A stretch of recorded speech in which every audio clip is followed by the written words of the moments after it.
বাবাজি, আমি এই 2টা দিন কিছুই খাই না। আমার কয়টা টাকা দিব বাবা, আমি ভাত খাবো। দিচ্ছি, এই নেন চাচি। হবে মা মা মা তুমি ভিক্ষা করতেছো কেন? বাজার, তুমি এসেছো বাজার। কতদিন পরে তোর মুখটা আমি দেখলাম। আরে কি কইলি, ভিক্ষা করতেছি কেন? ভিক্ষা ভিক্ষা তো আমার কপালে লেখা ছিল রে বাপ। তুই বিদেশে যাওয়ার পরে তোর বউ দিনের পর দিন আমার অত্যাচার করে, ঠিক মতো খাইতে দেয় না। অসুস্থ হয়ে বইয়া থাকলে আমার টাকা দেয় ওষুধ খাওয়ানোর লেগা। আর রহন তো সে বাইরের থেকে পরপুরুষ নিয়ে এসে ঘরের ভিতরে নষ্টি পুষ্টি করে। মা তুমি কি বলতেছো এসব? আমার বউ তোমার বাড়ি থেকে বাইর করে দিচ্ছে? এই কথার মানে বুঝলাম না মা, আমার খুলে বলো। শুনবি তাহলে তাহলে শোন। আচ্ছা, তুমি যে আমাকে এভাবে হুটহাট ডাকো, তোমার বাসায় তোমার শাশুড়ি থাকে, যদি দেখে ফেলে প্রবলেম হবে না? আরে ধুর, বাদ দাও তো ওই বুড়ির কথা। আমি কি ওই বুড়িকে পাত্তা দিই নাকি? শোনো, এই বাড়িটা হচ্ছে আমার, আর এই বাড়িতে আমি যেটা হুকুম করি ঠিক সেটাই হয়। ওই বুড়ি আমার মুখের উপর কথা বলতে পারবে নাকি? ওই বুড়ি যদি একবার আমার মুখের উপর কথা বলতে আসে না, তাহলে ওই বুড়ির কি হাল করবো বুড়ি সেটা নিজেও জানে না। আর তাছাড়া আমার হাজবেন্ড তো প্রবাসে থাকে, তুমি খুব ভালো করেই জানো।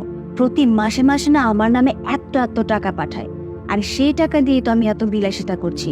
শুধু তাই না, আমি তো মাসে মাসে তোমার পেছনে টাকা ইনভেস্ট করি। আর আমার শাশুড়িকে যদি আমি হুটহাট বাড়ি থেকে বের করে দিই না, তাহলে আমার হাজবেন্ডের কাছ থেকে আমি টাকাগুলো আদায় করতে পারবো না। ওই বুড়ির জন্যই আমি ওর কাছ থেকে মাসে মাসে এত টাকা আনতে পারি। বুঝতে পেরেছো? ওই বুড়ি হচ্ছে সোনার ডিম পাড়া হাঁস। যদিও কোনো না কোনো এক সময় বের করে দিব, বাট এখন না। বুঝতে পেরেছো? বাহ, তোমার মাথায় অনেক বুদ্ধি। আচ্ছা শোনো, তুমি যদি কখনো মারা যাও না, তোমার মাথার খুঁড়িটা নিয়ে না আমি বুর্জ খলিফার জাদুঘরে রেখে দিব। আচ্ছা সেসব কথা বাদ দাও, বাইরের ওয়েদারটা দেখছো? কি সুন্দর বৃষ্টি হচ্ছে টিপ করে। আর এমন ওয়েদারে আমার কি চাই সেটা তুমি ভালো মতোই বুঝতেছো। একটু ধরি না? আরে এখানে না, চলো। আরে প্রবলেম কোথায়? তুমি তো বললে তোমার শাশুড়ি থাকলে কোনো প্রবলেম নেই, তো এখানে বলে কি প্রবলেম? একটু প্লিজ। বোমা, এসব এসব আমি কি দেখছি? তোমার এত বড় সাহস, তুমি আমার বাড়িতে বসে বাইরের একটা পরপুরুষ নিয়ে এসে এরকম নষ্টি পুষ্টি করতেছ? আরে তোমার জন্য, শুধুমাত্র তোমার কারণে আমার ছেলেটা প্রবাসের বাড়িতে দিনের পর দিন রাতের পর রাত পরিশ্রম করে, টাকা পয়সা পাঠায় তোমার নামে। আর সেই টাকা দিয়ে তুমি বাইরের থেকে একটা পরপুরুষ নিয়ে এসে ঘরের ভিতরে এরকম নষ্টি পুষ্টি করো। তোমার লজ্জা করে না? আমি তোমার শাশুড়ি, আমি এখনো জীবিত আছি এই বাড়িতে। আমারও তুমি ভয় পাও না? আরে আমারে তুমি ভয় না পাইলা? ওই উপরেরও তো একজন আছে, তার কথাটা তো চিন্তা করতে পারতা। আমার ছেলেটা আজকে কতগুলো বছর এই দেশের থেকে চলে গেছে, মার কথা ভাবে না, বর কথা ভাবে না, দিনের পর দিন আমাদের সুখের জন্য ওইখানে তো কষ্ট করে টাকা পয়সা ইনকাম করে আর তোমার অ্যাকাউন্টে পাঠায়।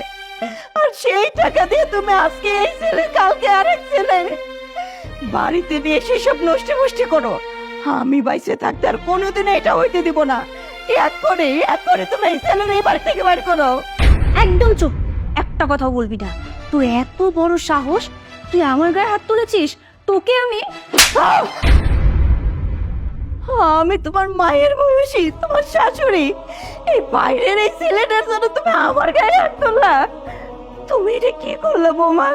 শোন, তোর অনেক সাহস বেড়ে গেছে। তুই আমার বাড়িতে থেকে আমার গালে হাত তুলেছিস? এত বড় সাহস তুই কোথায় পেলি? আমি তো অবাক হয়ে গেছি রীতিমতো যে তুই কিনা আমার গায়ে হাত তুলেছিস। আমি যাও ভেবেছিলাম তোকে এই বাড়িতে রাখবো, কিন্তু না, তোর দিন দিন স্পর্ধা বেড়েই যাচ্ছে, আর এভাবে বেড়েই যাবে। তাই আমি সেই সুযোগটা না তোকে আর দেবো না। আমি আজকে এক্ষুনি তোকে এই বাড়ি থেকে বের করে দিব। যা, বের হ। বৌমা চল আমার সাথে, বৌমা আমার ছেলে চল যাচ্ছি এখন। বের হ। আমি কোথাও যাবো না বৌমা, আমার বাড়ি থেকে বের হ। বের হচ্ছি। বৌমা, বৌমা আমার ছেড়ে দাও। বলবি না। বৌমা আমার বাড়ি থেকে আমার ছেড়ে, আল্লাহ রে। বের হ, আমার বাড়ি থেকে এক্ষুনি বের হবি। যা। বৌমা বাবা কেন তুমি আমার সাথে এমন করতেছো? আমি কই যাবো, কার কাছে যাবো? এই দুনিয়ায় এই বাড়ি ছাড়া আমার যাওয়ার কোনো জায়গা নাই। আমারে তুমি এই বাড়ি থেকে বাইর করে দিও না বৌমা, আশাই সইব না। এই থাম থাম, তুই যে আমাকে অভিশাপ দিচ্ছিস না, এই অভিশাপে আমার কিছুই হবে না। আর তুই কোথায় যাবি, কি করবি, একান্তই তোর ব্যক্তিগত ব্যাপার। এক কাজ কর, রাস্তায় গিয়ে হাত পেতে ভিক্ষা কর, আর তা না হলে গলায় দড়ি দিয়ে মর। নেক্সট টাইম যদি আমার এই বাড়ির ত্রিসীমানায় তোকে আমি দেখেছি না, তাহলে সেদিন একদম জানে মেরে ফেলবো। যা এখান থেকে।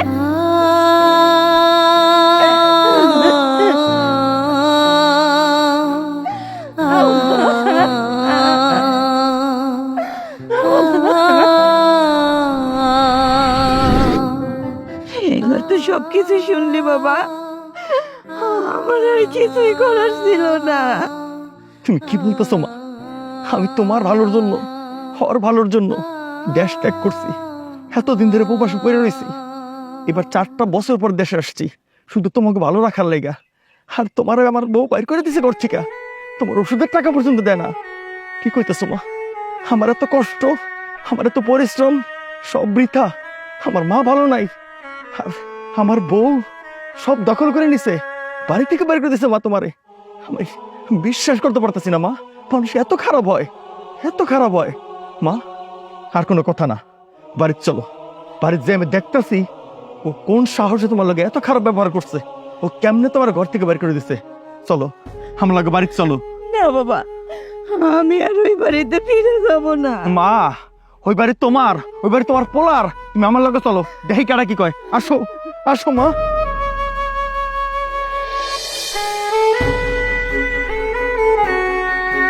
চাচা রাখেন। চাচা ধন্যবাদ। ওয়ালাইকুম আসসালাম। অথই, অথই। আরে কে রে? কি ব্যাপার, তুমি হঠাৎ করে আমাকে একটা কল করবে না? আমাকে কল করলেই তো আমি এয়ারপোর্টে গাড়ি নিয়ে তোমাকে রিসিভ করতে পারতাম। তুমিও না সত্যি অনেক বোকা। আমি সত্যিই অনেক বোকা। সত্যি যদি বোকা না হতাম তাহলে সারপ্রাইজ কিভাবে পেতাম আর তোমাকে কিভাবে সারপ্রাইজ দিতাম? আমি সারপ্রাইজ দেওয়ার জন্য একা একা চলে আসছি। সারপ্রাইজ? কি সারপ্রাইজ? আচ্ছা, সাথের এই ভদ্রলোক উনিকে? আমার কাজিন। আসলে বিয়ের পর থেকে না তোমার সাথে ওর সাথে কখনো মিট করানো হয়নি, তাই না? আমার কাজিন। আচ্ছা আচ্ছা, অসুবিধা নেই, আমার তো শালা অসুবিধা নেই। আচ্ছা, মা কোথায় অথই? দেখো, ওই মহিলাটার কথা তুমি একদম আমার কাছে জিজ্ঞেস করবে না। তোমার মা একটা ফালতু মহিলা। তুমি বিদেশে যাওয়ার পর তোমার মা কি করতো তুমি জানো? আমার চোখ ফাঁকি দিয়ে পরপুরুষের সাথে ফোনে কথা বলতো। তার হাতে একটা ছোট্ট ফোন ছিল, সেই ফোন দিয়ে পরপুরুষের সাথে কথা বলতো। আর শেষমেশ কি করলো? এই তো কিছুদিন আগে একটা বয়স্ক লোকের সাথে হাত ধরে বেগে চলে গেল। ছি ছি ছি ছি, কিভাবে আমাদের বাড়ির মান সম্মান একদম শেষ করে দিয়ে তোমার মা পালিয়ে গেল। ওহো, মা তো খুব একটা খারাপ কাজ করেছে, খুব। আর তুমি আমাকে কথাটা জানাওনি? আচ্ছা, আমার কাছে না আরেকটা সারপ্রাইজ আছে, দেখবে? কি সারপ্রাইজ? 1 সেকেন্ড। মা, মা, এই যে আমার মা আর এক বাটার হাত ধরে বাইকে চলে গেছে। বজ্জাত মহিলা, তোর এত বড় সাহস! তুই আমার মায়ের নামে এত বড় অপবাদ দেওয়ার সাহস করেছিস, এত বড় বদনাম দেওয়ার সাহস করেছিস। তুই একটাবার ভাবলি না যে এই মায়ের জন্য আজকে আমি প্রবাসী যেতে পেরেছি, এই মায়ের জন্য প্রবাসী গিয়ে তোকে আমি লাখ লাখ টাকা দিতে পেরেছি, আর তুই সেই টাকা দিয়ে এই পরপুরুষ বাসায় এনে ফষ্টি নষ্ট করিস, আর আমার মাকে বলিস আরেক বাটার হাত ধরে বাড়ি থেকে চলে গেছে। ছি ছি অথই, ছি। আমার কথা শোনো, তোমার কোথাও ভুল হচ্ছে। আমার কথাটা চুপ, একদম চুপ। তুই আর একটা কথা বলবি না, আর একটা কথা বল তোর গলার টিপে আমি মেরে ফেলবো। আমার মা আমাকে সব বলেছে। আজকে তোর জন্য, তোর অত্যাচারে আমার মা রাস্তায় ভিক্ষা করতে বাধ্য হয়েছে। আরে, যার ছেলে বিদেশ থেকে লাখ লাখ টাকা পাঠায়, তার মাকে রাস্তায় ভিক্ষা করতে হয়। আমার মা অসুস্থ হয়ে বিছানায় পড়ে থাকলেও তুই 2টা টাকা দেস আমার মার ওষুধ খাইতে, কিন্তু তোর আমি লাখ লাখ টাকা প্রতি মাসে পাঠায় গেছে। কোনো 1 মাস যদি দেরি হয়েছে, তোর অত্যাচার, তোর ফোনের অত্যাচারে আমি পাগল হয়ে রয়েছি। তোর জন্য আমি ওভার টাইম পর্যন্ত করছি। 24 ঘন্টার মতো 18 ঘন্টা ডিউটি করার পরেও আমি আবার 2 ঘন্টা ওভার টাইম করছি। আমি জানি তোর 20,000 টাকা, 50,000 টাকা মাসে বাড়ায় তোরে দিতে পারি। আর তুই কি করছিস?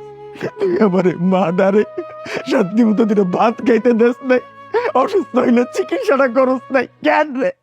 কেন তোর কোন অভাবটা আমি পূরণ করি নাই, তোর কোন চাওয়াটা আমি পূরণ করি নাই? তোর 10 ভরি 20 ভরি 50 ভরি পর্যন্ত স্বর্ণ আমি দিছি, আর আজকে তুই আমার মার হাতে ভিক্ষার থালা ধরাই দিছস। আমি আমি কত কষ্ট করি অতই তোরা মুখে বলতে পারবো না। প্রবাসীদের কত কষ্ট তুই জীবনে বুঝবি না, তুই জীবনে বুঝবি না। সারাদিন রোদের মধ্যে সারাদিন পরিশ্রম করি, নিজের রান্নাটা নিজের করে খাওয়া লাগে, বিশ্বাস কর। শরীর একদম আর চলে না, তারপরেও তোর সাথে ঘন্টার পর ঘন্টা ফোনে কথা কয়ে তোর ঘুম পাড়াই, ফোনে কথা কয়ে তোর ঘুম থেকে উঠাই।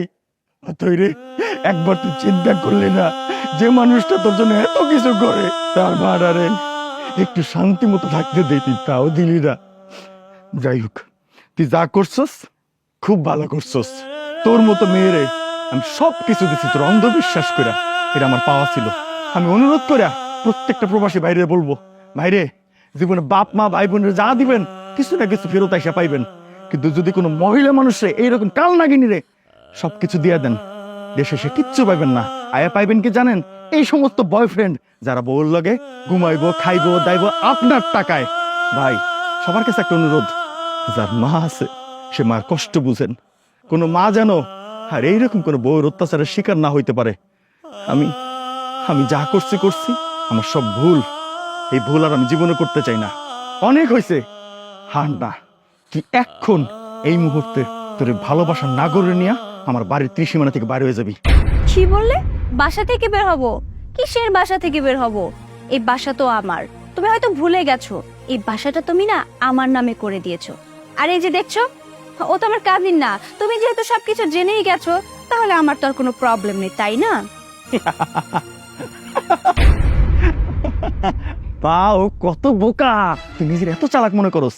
আর শোন, তুই আমার মায়ের সাথে এমন করবি আর আমি কোনো আমার মার খোঁজ খবর রাখবো না। অনেক দিন ধরে, বিশ্বাস কর, অনেক দিন ধরে আমি তোর ফলো করতেছি, তোর সমস্ত খোঁজ খবর আমি রাখি। আর ওই যে তোর উকিল, ওইটাও না আমার সাজানো, আমার টাকায় কেনা। আমি যা বলছি তোর ঠিক সেইভাবে জাল দলিল করে দিছে। So get out. আমাকে ক্ষমা করে দাও। আমি মানছি আমি তোমার মায়ের সাথে অনেক খারাপ আচরণ করেছি, তোমার মায়ের গায়ে হাত তুলেছি। ওনার সাথে আমার এমন করা উচিত হয়নি। আমাকে শেষবারের মতো একটা সুযোগ দাও। আবে চুপ! তোর ভুলের গুষ্টি কিলাই, তুই খালি এখন বাইরে যাবি। আর শোন, যাওয়ার আগে কথাটা কান খুলে শোনা যা, 2 দিনের মধ্যে ডিভোর্স লেটার হাতে পাবি, খুব সুন্দরভাবে সাইন করে দিবি। আর যদি আরো ইজ্জত না হারাইতে চাস, বাজারে নিলাম হইতে না চাস, এই ব্যাপারে আর একটা শব্দ করবি না। Just get out. বাবা তুই এটা কি করলি? এটা তুই ভুল করলি। না মা, আমি এতদিন একটা সঠিক কাজ করছি। এরকম বাজে মহিলাদের জন্য আমাদের অনেক প্রবাসী সংসার আগুন হয়ে যায়, দোজখ হয়ে যায়। মা বিশ্বাস করো, আজকে তাদের জন্য, আজকে তাদের কথা ভাইবা এই সিদ্ধান্ত নিতে বাধ্য হয়েছি। আজকে যদি ওরা আমি রাখতাম, আজকে অনেক প্রবাসীরা আমার গালি দিত যে এত কিছু করার পর তার মার সাথে তার নিজের সংসার করে। মা আজকে আমার কেউ গালি দিব না। মা গো, আজকে থেকে তোমার সংসার আর আমার সংসার। মা আমাকে আর কাউরে লাগবে না। চলো মা, ঘরে চলো মা, হাসো মা, হাসো।